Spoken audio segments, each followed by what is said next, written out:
Alam nyo, grabe grabe. Pahiya ho si Speaker at si Marcos dito sa balita na to. Bakit ho kanyo? Kasi yung plano nilang patalsikin, yung plano nilang i-impeach si VP Sara Duterte ay wala na. Pinis na ika nga. Sabi ng mga senador. Ilang mga senador. Bakit kanyo? Naku po, ipapaliwanag natin ngayong araw na ito. Naku, nakakatuwa ho ito. Palakpakan natin. Dahil yung kanilang maitim na balak, wala na, finish na. Kaya wag na, tama na yung masyadong pinag-uukulan ng pansin yan kasi mukhang delicates na, wala na mangyayari. Ang dapat pag-usapan ngayon ay yung kaduda-dudang eleksyon na naganap sa ating bayan at yung mga issue na mas mahalaga. Halimbawa, yung tinalakay sa issue ni Senator Bongo, yung sa PhilHealth, di ba? Yung meron pa kailangan taong bayan. Kasi kahit nga 'di ba sa ilang mga survey nagsasabing hindi sila pabor na ma-impeach si VP Sara Duterte. Kasi nga this is just politics. Tandaan ho natin na nakasulat ho yan sa batas, isang desisyon, ika nga, na ang impeachment, it's not about the guilt of the person. It's the trust of the people for that person to remain in the office. Di ba? Yun po ang impeachment. It is not really for the guilt.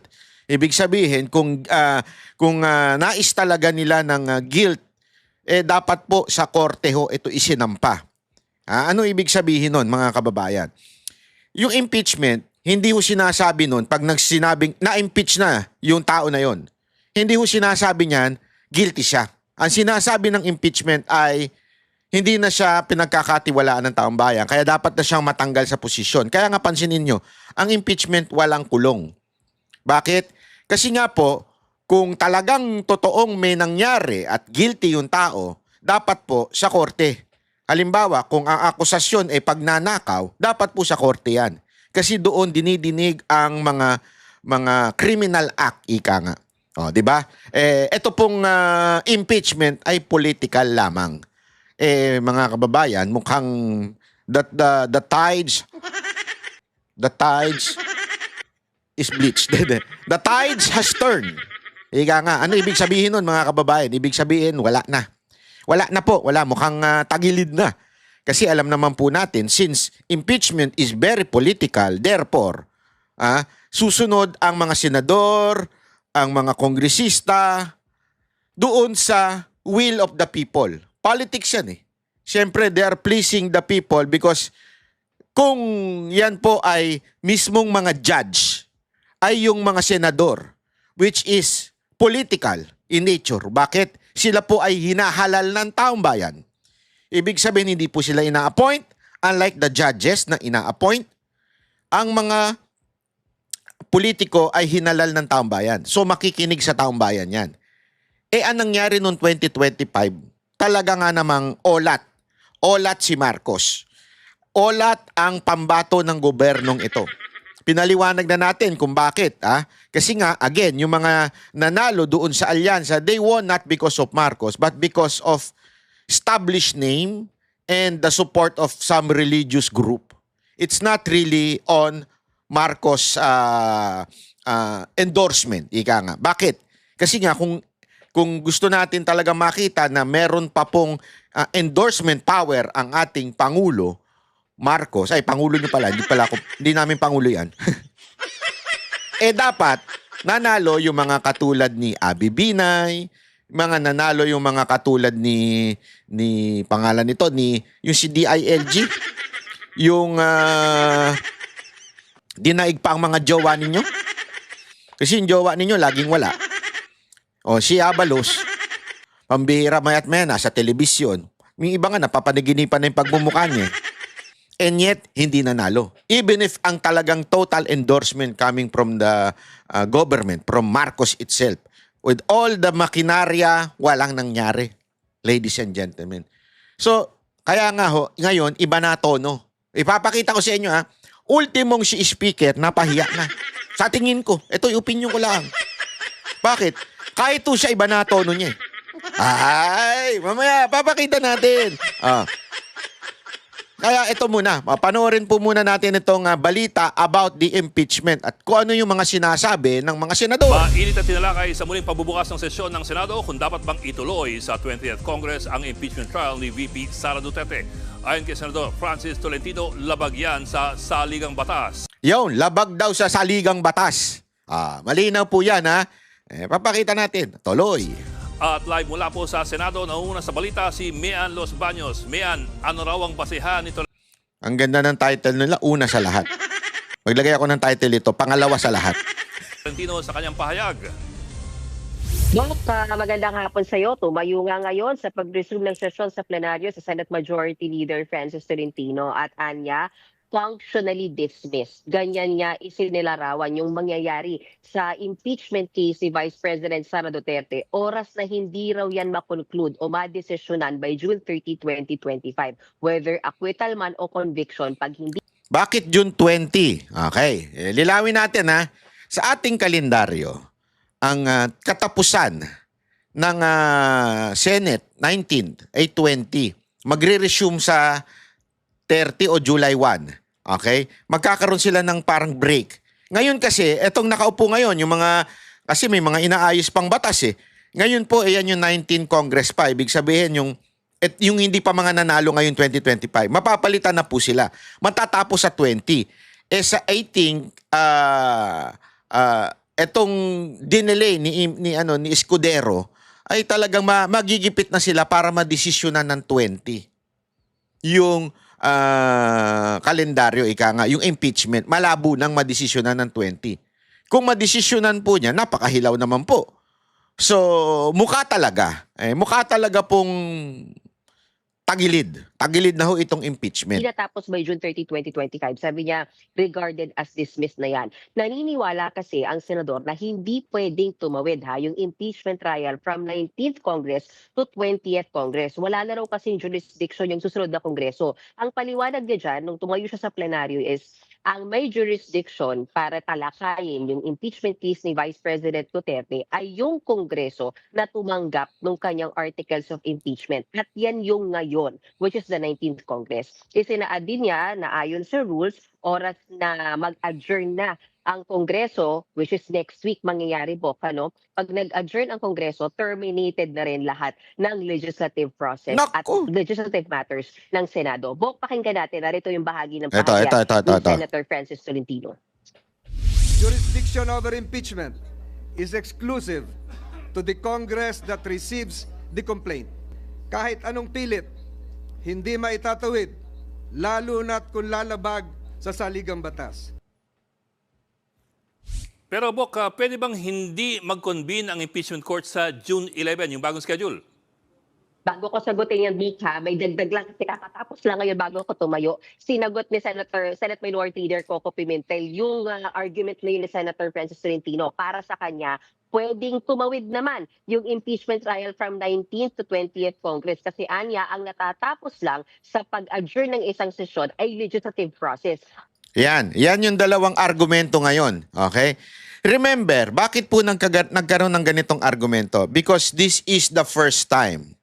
This is the first time, hindi ng impeachment. This is the first time yung katarantaduhang ginawa ng Kamara. Ano po yun? Yung last minute na ipinasa yung impeachment. Akala kasi nitong mga ulul na ito sa Kamara, nung nahabol nila, babagsak ang ratings ng mga Duterte. Ganun sila ka-ilusyonado. So pinilit nila, hinabol nila last minute. Ang hindi nila maintindihan, nakarma sila dito, mga kababayan. Bakit? That last minute, naakala nila yung ratings ni Sara Duterte bababa, lalong umangat, lalong ibinoto yung mga Duterten. As a matter of fact, ano katunayan yan? Yung mismong campaign manager ng alyansa, yan ang sinabi, isa sa mga rason kung bakit natalo ang alyansa. It's because of the impeachment. Nakarma sila ngayon dyan. Isa pang karma nila dyan, this is the first time na mangyayari yung hinabol. Last minute, ibig sabihin, walang may batas na lahat dapat ay tigil after the ano. Kasi pinasa 19 Congress, so dapat during the 19 Congress, ididinig tong impeachment. Ang problema, magiging 28th Congress na. Ang matindi pa dito, mga kababayan, isipin nyo ito ang sinasabi ngayon, pagtatalunan pa. Pagtatalunan pa ngayon ng mga senador kung ano ba, yan ba ay pwedeng i-carry over? Kasi ang argument ni Cheese ay pwede naman daw i-carry over kasi yung natatapos lang daw ay yung legislative mga function nila like paggawa ng batas, etc. etc. Although the argument of Tolentino ay hindi, kasama lahat yan. Kasi nga, wala nang authority yung 19 Congress. Lahat po nun, matatapos na. Lahat po yung mga congressman na yan, tapos na. By Constitution, tapos na sila. Exit na sila. Papalit na yung 20th Congress. Nagkataon lang, may mga na-re-elect. Kaya, same yung ibang itsura na nandun. Pero imaginein mo yung mga hindi kasali.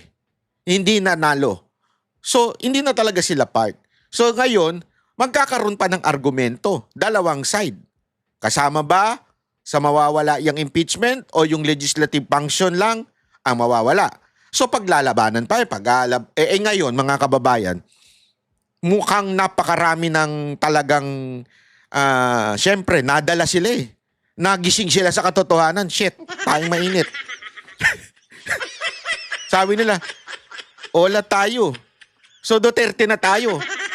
Tandaan nyo, ang mga mambabatas, mga balimbing po yan. Ang dami po dyan gumanyan nung presidente si Duterte. Nung hindi na presidente si Duterte, biglang gumanon na. O, di ba? O, wala kayong alam. Baka akala nyo na, ano yan, hindi yan ano. Ay, ano yan. Iba yan. Sabihin ninyo. Di ba? So, ano ibig sabihin talaga? Lalong nakarma sila sa pagmamadali nila dito sa impeachment.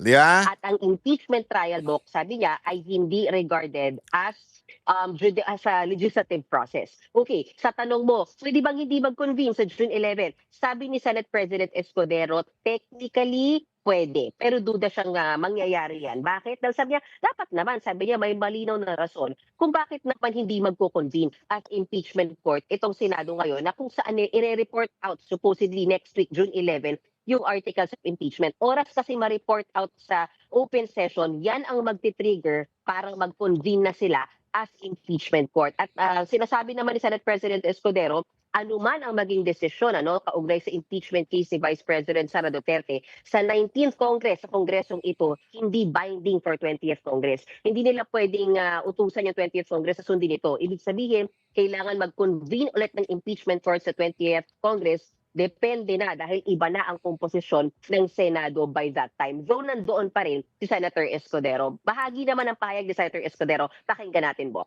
Yan. Pakinggan natin, Bo. Ibang pananaw yung 20th Congress. Halimbawa, pwedeng sabihin ng 19th Congress, tatawid yan. Pero ang pasya ng 20th Congress, hindi tatawid yan. At i-dismiss nila. So, depende. Sa dulo, you have to understand, in Congress, plenary is supreme. It's not the decision or the voice of one member, even if he or she is the Senate President or an officer of the Senate or the House. Desisyon palagi ng plenaryo ang mangingibabaw. Pero Bok, may mga senador pumipitik kay Escudero na sinayang lang daw niya yung oras dun sa pag-reschedule dun sa pre-trial. Anong kanyang reaction dun? Alam mo, sinagot niya yan kanina sa press conference. Sabi ni Senate President Escudero, walang nasasayang na panahon. Kasi sabi niya ganito, Bok, kahit naman daw natuloy ang pag-convene ng impeachment court ngayon at mag-release sila ng summons, after 10 days pa rin naman talaga sasagot yung kampo ng prosekusyon at kampo ni VP Sara. By that time, sabi niya, tapos na rin yung session. So parang doesn't matter. Sabi niya, so kung next week naman kami mag-release ng summons by June 11, ganun din. After 10 days din sasagot, tapos na nga rin dahil 6 na session days lang ang natitira nila para sa pag-resume nga nila ng kanilang sesyon ngayong linggong to hanggang next week. At sinabi rin ni Senate President Escudero, wala daw kinalaman si Pangulong Marcos sa kanyang pag-urong to June 11 nung ang schedule, walang utos sa kanila. Wala rin daw yan kinalaman sa pananatili niya bilang Senate President.